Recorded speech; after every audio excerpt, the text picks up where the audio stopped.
Dad's DIY disaster.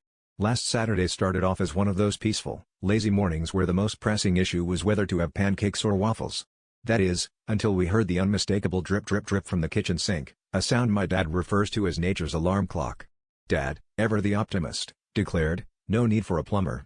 I've watched at least 3 YouTube videos on this. I am basically certified."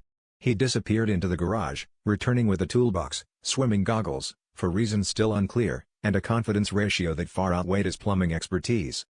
My mom, sensing impending doom, migrated her coffee to the farthest corner of the living room and called my grandma for emotional support.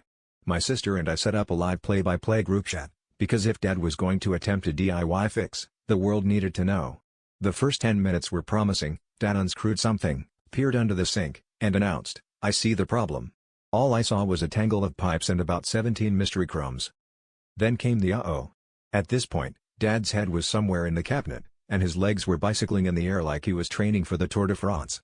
Suddenly, a geyser of water erupted from beneath the sink, hitting the ceiling and raining down with such force that our cat fled for higher ground.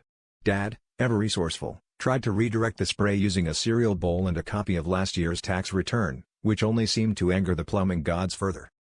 By the time the water stopped, our kitchen looked like an audition tape for SeaWorld. My sister started selling tickets for the Dad Geyser experience, and we're now considering adding a lazy river through the dining room.